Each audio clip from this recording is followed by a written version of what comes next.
de hoy, en Estados Unidos, arzobispo publica pautas para ministerios que acompañan a personas con tendencia homosexual.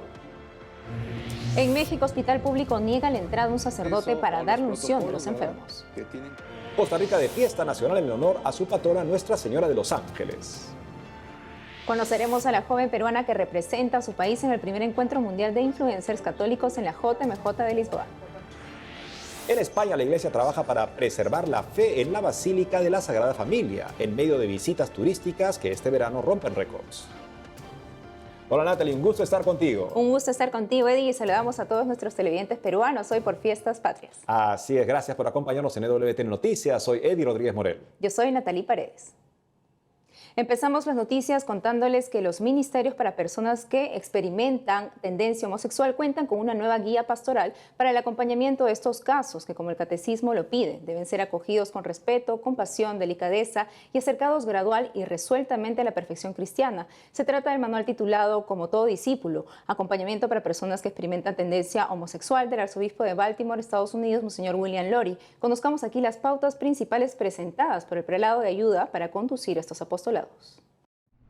1. Acompañamiento en vez de cambios de doctrina. El ministerio para personas con atracción al mismo sexo debe estar formado para ofrecer acompañamiento pastoral en lugar de abogar por cambios en la enseñanza de la Iglesia. 2. Caridad y escucha. Es esencial para un ministerio para personas con atracción al mismo sexo tener el deseo de caridad, el deseo de acoger y abrazar de verdad, escuchar sus historias, caminar con ellas en sus luchas. 3. Reconocer el dolor del prójimo. Reconocemos los sentimientos de dolor y rechazo que muchas personas con atracción al mismo sexo pueden haber sentido por parte de familiares, clérigos y miembros de su comunidad parroquial. 4. Acompañamiento igual a encuentro con Jesucristo. Ofrecer un acompañamiento que lleve a las personas con atracción al mismo sexo a una relación más profunda con la persona de Jesucristo y su cuerpo, la Iglesia. 5. Un lugar seguro. Estos ministerios deben ser un lugar seguro donde las personas tengan la libertad de compartir sus historias y sepan que serán bienvenidos y escuchados sin ser condenados. 6. Base sólida en la enseñanza de la Iglesia. Para Monseñor William Lori, los líderes del acompañamiento pastoral a personas con atracción al mismo sexo han de tener una base sólida en la enseñanza de la Iglesia, deben aceptarla de verdad y contar con la capacidad de transmitirla de manera clara y caritativa. Es preciso que estén dispuestos a hacer el trabajo largo y arduo de caminar con otros en este largo viaje. Requieren reflejar la misericordia paciente de Dios Padre. Y ahora nos vamos a México. Un hospital público niega la entrada a un sacerdote para dar el sacramento de la unción de los enfermos. Sobre esto y más informa nuestro corresponsal Diego López. El movimiento Encuentro Matrimonial Mundial cumple 50 años en México, ayudando a las parejas a superar sus dificultades. Y es por esta razón que el Papa Francisco les concedió su año jubilar, en donde también los matrimonios y los bautizados podrán acceder a la indulgencia plenaria.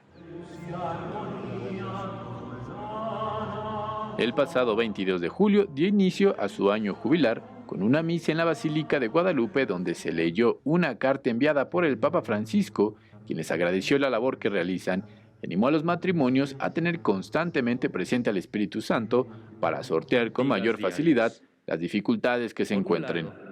Están llamados a responder al don de Dios con su empeño, su creatividad, su resistencia y su lucha cotidiana.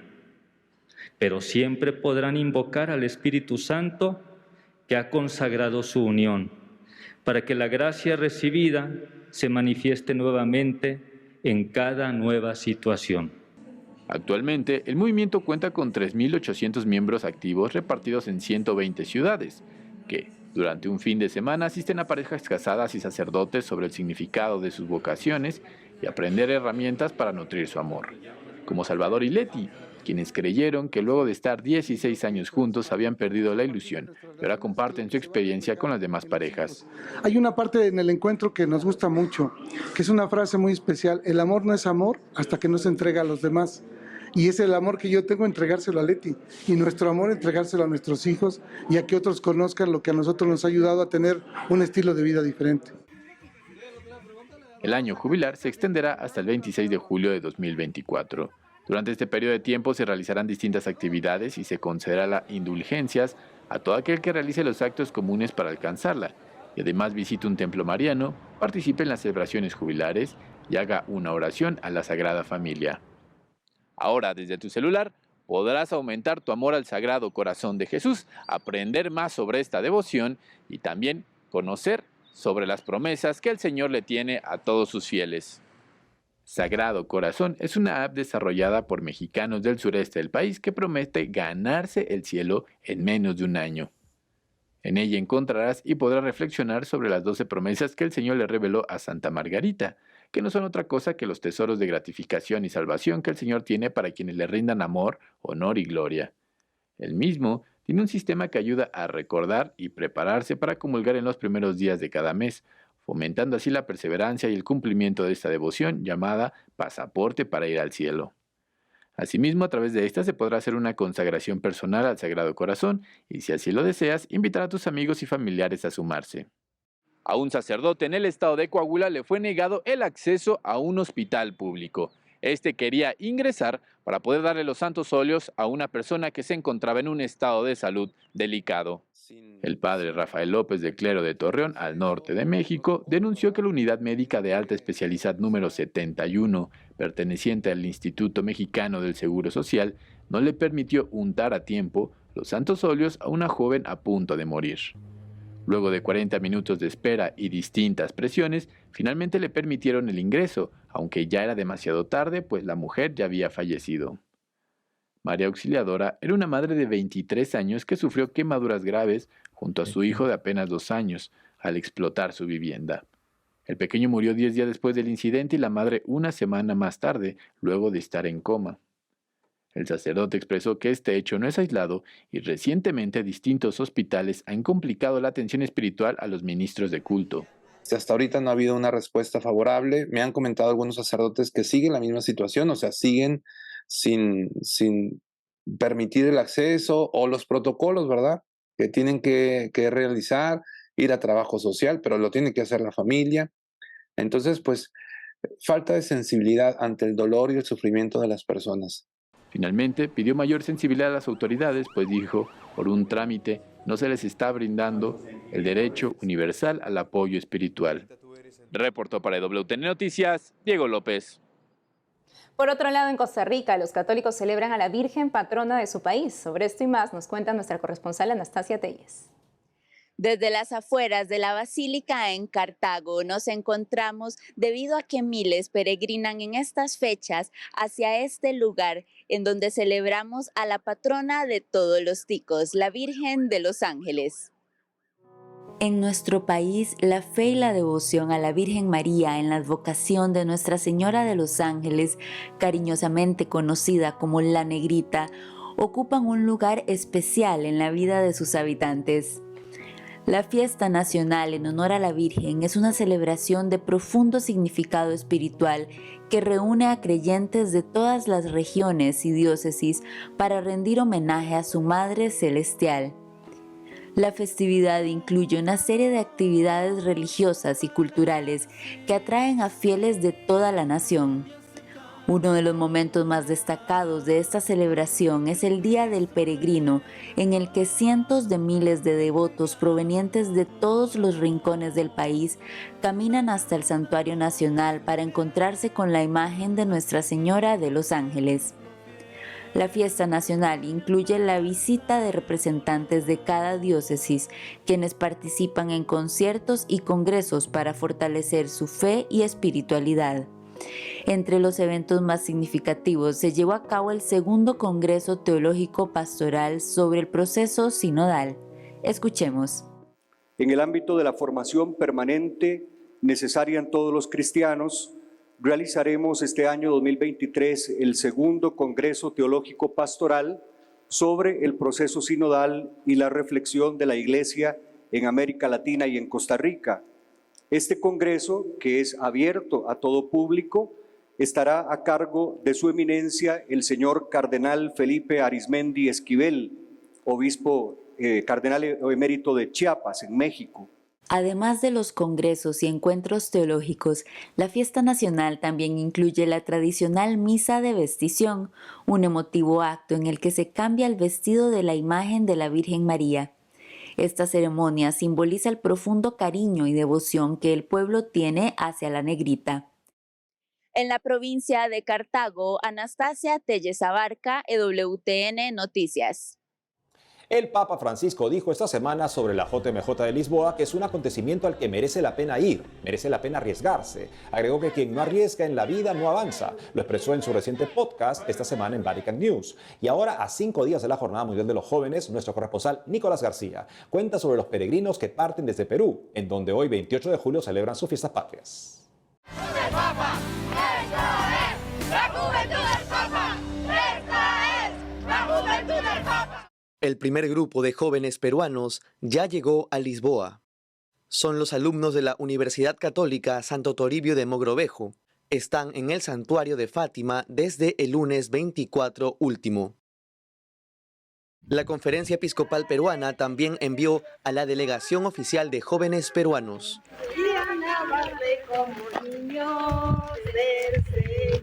Este grupo de jóvenes está en España rumbo a Lisboa. Realizan una peregrinación previa como preparación a la JMJ. Se detuvieron en Ávila, en el Monasterio de la Conversión de las Hermanas Agustinas. Ahí realizaron jornadas de oración antes del gran encuentro de jóvenes del mundo. Álvaro Salazar y Elsie Casanova son los jóvenes encargados de esta peregrinación. Desde hace casi 4 años vienen preparándose para la JMJ. Viene siendo también un espacio de reflexión, de mucha interioridad y de preparar no solamente el camino de ser peregrinos en una JMJ, sino también el propio caminar interior de cada uno. Sí, la preparación ha empezado con el anhelo de cada uno de poder participar en la JMJ. Entonces creo que desde ahí viene la preparación, ha venido la preparación de cada uno de nosotros y después ya pues la misa de envío que hemos tenido el sábado con todos los peregrinos que han llegado el lunes acá ya a España y estos días que ya les iba comentando Álvaro con las hermanas. Días antes de partir, el 22 de julio, Monseñor Paolo Rocco Gualtieri, nuncio apostólico de Perú, bendijo a 100 peregrinos en el Santuario del Sagrado Corazón de Jesús en Barranco. Es nuestra primera jornada, entonces le estamos pidiendo con mucha novedad, con mucha emoción, pero también con muchas ganas de poder recibir y de poder escuchar justamente el mensaje del Papa Francisco y de nuestra iglesia. 4 obispos peruanos acompañan al grupo oficial de un centenar de peregrinos, pero muchos jóvenes más van por su cuenta. Según la Conferencia de Obispos, 1.206 peruanos participan en la JMJ. Una de ellas es Ángela Hernández, que estuvo preparándose y ahorrando por 5 años para este encuentro. Ahora está en Lourdes, Francia. Pero yo creo que más que un sentimiento es una decisión que he ido trabajándola con anticipación, preparándome, porque en realidad quisiera que sea una vivencia que cale mucho en mí. No solamente que se quede en esos 7 días, sino que sea una experiencia que yo pueda vivirla, experimentarla y compartirla. Y lo más lindo, la verdad que atesoro hasta ahora y soy súper agradecida, es que Vicky, si en algún momento me ve, Vicky, me dice, ven conmigo, te voy a presentar a mi comunidad. Y era la comunidad de los salesianos. Nos invitaron a almorzar sin conocernos, o sea, éramos unos X sentadas ahí, solamente con el fin de poder escuchar la misa e irnos. Y no, salieron a nuestro encuentro y es lo más lindo, esa es la iglesia. La arequipeña Madaid Collado representará al Perú en el primer encuentro mundial de influencers católicos, que es uno de los eventos de la JMJ. En realidad hay mucha expectativa porque todo el mundo siempre ha dicho que lo que pasa en tu primera JMJ pues marca tu vida desde el primer momento en el que llegas, así que estoy como muy emocionada, muy ilusionada y más aún porque este ha sido un viaje de Dios que el corazón de Jesús pues puso en el camino y me dio la oportunidad de poder venir porque yo no iba a venir, pero hace un mes Dios, como tiene la costumbre, pues cambió todos mis planes y véanme aquí. El domingo 30 de julio se juntan todos los jóvenes peruanos en Lisboa. En Lima, Nicolás García, EWTN Noticias.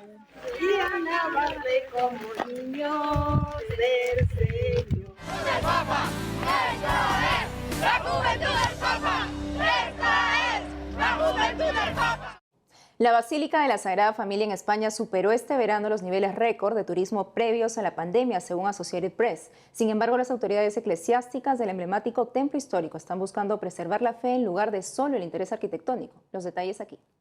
La Basílica de la Sagrada Familia de Barcelona, en España, está luchando por encontrar el balance entre los fieles que acuden principalmente a rezar y los millones de visitantes que pagan por solo visitar su arte y arquitectura.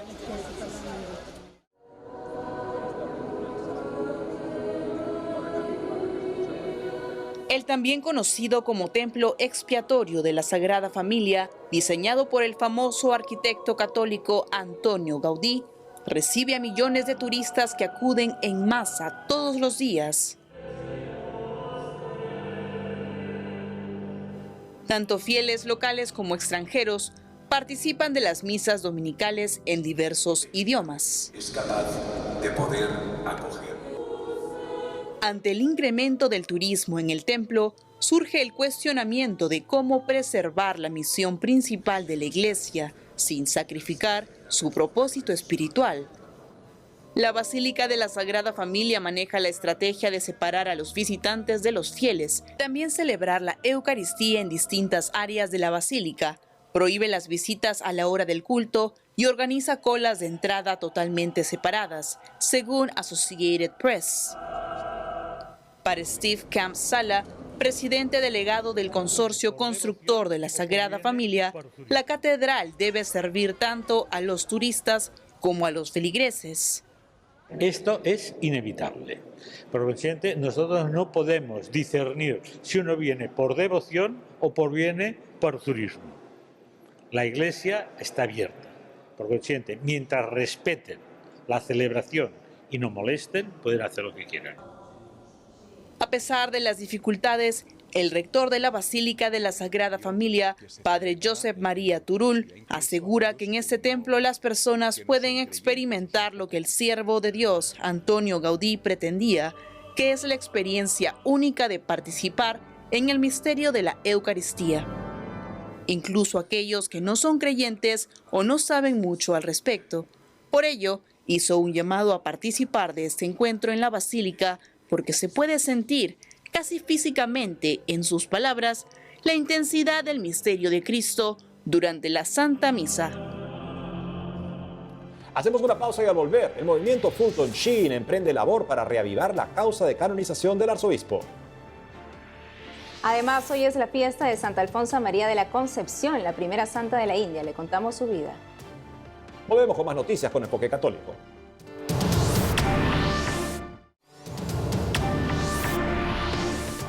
Ahora le presentamos 3 consejos del venerable arzobispo Fulton Sheen para realizar un momento de adoración frente a la Eucaristía. Primero, naturalidad ante todo. Acudir a la hora santa como si se fuese una conversación con un amigo.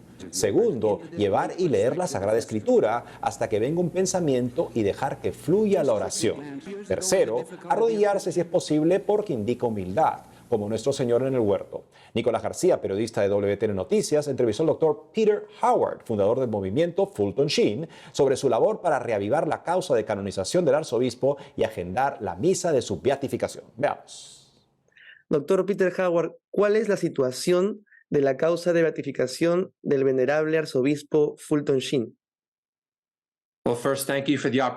Primero, gracias por la oportunidad de comunicarme con todo el mundo de habla hispana. El estado actual es simplemente que la misa de beatificación para declarar beato a Fulton Sheen debe ser reagendada. El Papa Francisco ya decretó hace 4 años después del milagro que Fulton Sheen demostró ser un intercesor en el cielo, vivió una vida de virtudes heroicas y está listo para ser proclamado beato. Entonces, todo lo que tenemos que hacer es establecer el día y realizar la misa de beatificación. Doctor Peter Howard, ¿cuál fue el milagro aprobado por intercesión del venerable Fulton Sheen? Esa es una historia realmente poderosa porque el milagro aprobado por intercesión de Fulton Sheen involucra la resurrección de un bebé. Hubo un bebé que nació, su nombre es James Fulton, nació con el corazón detenido, sin latidos por 61 minutos. Imagínense tener un hijo que nazca sin motivo aparente muerto. La familia se volteó a rezarle a Fulton Sheen pidiéndole un milagro y en el minuto 61 el bebé empezó a respirar y su corazón a latir. Luego de la investigación del Vaticano, lo aprobaron como efectivamente un milagro por la intercesión de Fulton Sheen. Doctor Howard, ¿cómo inició el movimiento Fulton Sheen? El movimiento nació, creo yo, de lo que el mismo Fulton Sheen profetizó. Él hablaba de quien iba a salvar a la iglesia, quien iba a ayudar a sacar adelante las cosas en los tiempos que ya han llegado. Y decía, van a ser ustedes las personas. Y su misa de beatificación está en pausa desde hace 4 años y no hay razón para seguir retrasándola más. Iniciamos este movimiento para darle una voz colectiva a la petición de las personas de todo el mundo que aman y conocen a Fulton Sheen. Él alcanzó a cientos de personas no solo en su tiempo, sino especialmente en la actualidad. Todos saben quién es. El movimiento es primero para tener un archivo de peticiones y hacerles saber a los obispos estadounidenses y a Roma la cantidad de personas que estamos esperando esta misa de beatificación para poder soltar realmente a Fulton Sheen a todo el mundo. ¿Por qué es importante la beatificación del venerable Fulton Sheen? Es extremadamente importante, creo, para todo el mundo, no solo para los Estados Unidos. Primero, Fulton Sheen fue un hombre que conocía el tiempo en el que él vivía, pero también vio los tiempos que se avecinaban. Él nos dejó, podemos decir, un mapa. Podemos decir algo como un plan para la batalla de cómo la iglesia podría enfrentar los males que enfrentamos en los años 30 y 40. Él vio venir el levantamiento del comunismo. Él vio lo que pasaría en las familias si el mundo no volvía a Dios. Entonces, Fulton Sheen es como el general que estamos buscando. Tenemos una crisis de liderazgo en nuestros tiempos y Fulton Sheen, a través de todos sus escritos, a través de sus transmisiones, podía dar un mensaje de esperanza, un mensaje de claridad que en la actualidad especialmente es muy importante, porque vivimos con mucha confusión. También Fulton Sheen es un poderoso intercesor, convirtió a muchas personas durante su propia vida. ¿Cómo podemos ayudar para la beatificación y la posible canonización del venerable Fulton Sheen? Es muy fácil, simplemente vayan a fultonsheenmovement.com y en esa página hay una petición que solo toma algo de 15 segundos firmarla. Tenemos personas que han firmado de todos los continentes del mundo, excepto la Antártida. Todo el mundo está respondiendo a esto. Entonces, solo vayan a fultonsheenmovement.com, firmen la petición y verán otros nombres de líderes de la Iglesia Católica que la han firmado también. Luego pueden compartirlo con sus amigos y familiares. Finalmente, Dr. Howard, ¿hay algo más que quiera decirle al mundo sobre el venerable Fulton Sheen?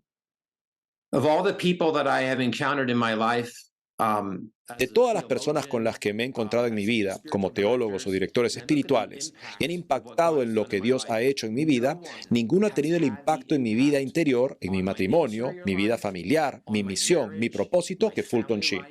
Cada vez que un alma se encuentra con él, su vida cambia. Y es por eso que esta beatificación significa mucho, no solo para mí, sino para todas las almas que están esperando y pidiendo por alguien que las reúna en la virtud, como lo hizo el arzobispo Fulton Sheen. Muchas gracias, Dr. Howard, por estar con nosotros en EWTN Noticias. Muchas gracias. Hoy, 28 de julio, la Iglesia Católica celebra a Santa Alfonsa María de la Concepción, religiosa profesa de la Congregación de las Franciscanas Clarisas de Kerala. Es la primera mujer de la India en ser declarada santa. Desde España, el padre Antonio María Domenech, párroco de Nuestra Señora de la Asunción en Cuenca, nos cuenta más sobre esta santa. Bueno, la verdad es que es muy poco conocida, porque Alfonsa María de la Concepción nació en la India y fue bautizada en el rito oriental Malabar, que pertenece a las iglesias de la Iglesia que están en Oriente, a partir del mar Adriático, lo que era la antigua Yugoslavia, Turquía, Egipto y, claro, la India. Entonces conocemos poco de su vida de forma habitual. Simplemente que tuvo una vida muy dificultosa, con muchas contrariedades, sobre todo de salud. Solo nacer ya se asustaron porque tuvo que nacer un mes antes, nació de 8 meses, en el año 1910, y enseguida una serpiente se le agarró a la cintura y la familia se asustó mucho. Cuando tenía 5 meses, su madre murió y fue cuidada por su tía. Después sintió en su corazón la llamada del Señor y fue religiosa, pero también con muchas dificultades. Contrajo enfermedades, tuvo problemas parecidos a los del hermano Rafael, que es una vida más conocida de un santo español que entró en la trapa y tenía que salir y volver a entrar por enfermedad. Ella se mantuvo dentro de la comunidad, pudo hacer sus votos perpetuos y ya murió cuando tenía 36 años, en 1946. Tenía 36 años y el Papa la beatificó hace muy poquito, en el año 86, San Juan Pablo II. De esta santa podemos sacar la enseñanza de que las dificultades pueden ofrecerse al Señor para reparar nuestros pecados y los pecados del mundo, y también por unirnos a su voluntad, y que hemos de ser firmes en el seguimiento de Cristo cuando Él nos llama. En la sociedad actual, esta santa nos enseña lo primero, que tenemos que dejar la libertad del corazón para que respondan a aquellos jóvenes que son llamados a seguir a Cristo, porque cuando uno se pone en medio dificulta mucho y puede hacer daño. Luego, cada uno libremente ya discierne con ayuda si tiene que seguir o no, pero es importante que cada uno cumpla la voluntad de Dios como el Señor determine y donde Él quiera. Y eso es todo por hoy, amigos. Gracias por haber estado con nosotros. Ya saben que pueden seguirnos en nuestras redes sociales y en wtnnoticias.com. Hasta el lunes.